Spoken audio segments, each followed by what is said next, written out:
মই শ্ৰী অপূৰ্ব কুমাৰ দাস নগাঁও অন্তৰ্গত ৰহা সমষ্টিৰ বগলাজান গাঁও পঞ্চায়তৰ ৩ নং ৱাৰ্ডৰ ৰাইজৰ সমৰ্থিত প্ৰাৰ্থী। এই সুযোগতে সমূহ অসমবাসী ৰাইজক মোৰ অন্তৰৰ পৰা হিয়াভৰা ওলগ জনাইছোঁ। শেহতীয়াকৈ হ'লেও ৰঙালী বিহুৰ উৎসৱ উদযাপন চলি আছে। ইয়াৰ মাজতে ৰাইজে আহি থকা পঞ্চায়ত নিৰ্বাচনত সকলো একলগ হৈ এখন নিকা স্বচ্ছ সমাজ গঢ়াৰ উদ্দেশ্যেৰে যি আমাৰ মাননীয় মুখ্যমন্ত্ৰী হিমন্ত বিশ্ব শৰ্মা দেৱৰ আহ্বান আছিলে, এখন স্বচ্ছ নিকা মুক্ত সমাজ আমি যাতে পঞ্চায়ত ৰাজৰ জৰিয়তে গঢ় দিব পাৰোঁ, তাকে লক্ষ্য আৰু উদ্দেশ্য লৈ আমি সমূহ ৰাইজ একত্ৰিত হৈ এই নিৰ্বাচনত আহি থকা 7 তাৰিখে যি ৰাইজৰ মতদান অনুষ্ঠিত হ'ব, তাত আমি সকলোৱে একলগ হৈ ৰাইজক সকলো এই গৰমতো ওলাই আহি প্ৰচাৰ কাৰ্যসূচী খুব নিয়াৰিকৈ আমি পালন কৰি আছোঁ।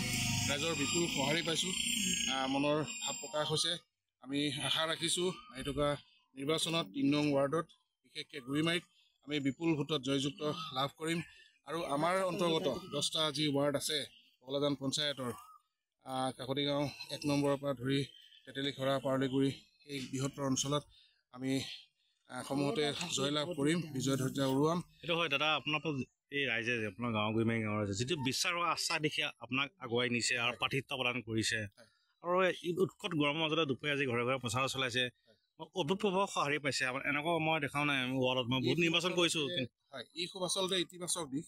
আৰু আমাৰ সন্মানীয় মুখ্যমন্ত্ৰী ডাঙৰীয়াৰ যি আহ্বান আছিলে, এই আহ্বানৰ প্ৰতি সঁহাৰি জনাই আৰু আমিও তেখেতৰ যি পদযাত্ৰা, এই পদযাত্ৰাত সমানে খোজকাঢ়িবৰ কাৰণে এই উৎকট গৰম নেওচি আমাৰ ৰাইজে ওলাই আহিছে।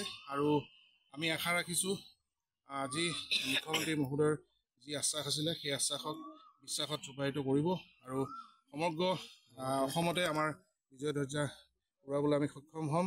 বিশেষকৈ আমি ৩ নং ৱাৰ্ডত বিপুল ভোটত জয়লাভ কৰিম। চিম্বল কি? আমাৰ চিম্বল হৈছে গাড়ী, অৰ্থাৎ এম্বাচাডৰ কাৰ। বহুত আচলতে পুৰণা, বিলুপ্ত প্ৰায় অৱস্থালৈ গুচি গ'ল।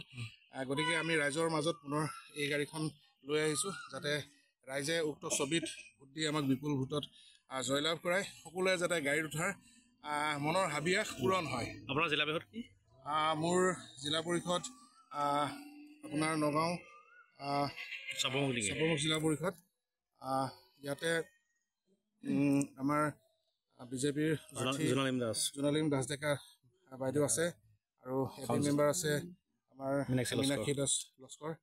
তেখেতৰ প্ৰতিও আমাৰ সকলোৰে মৰম আছে, সকলোৰে মৰম আৰু সঁহাৰি জনাব। এই সুযোগতে তেখেতলোকক আমি ধন্যবাদ জনাইছোঁ। ধন্যবাদ।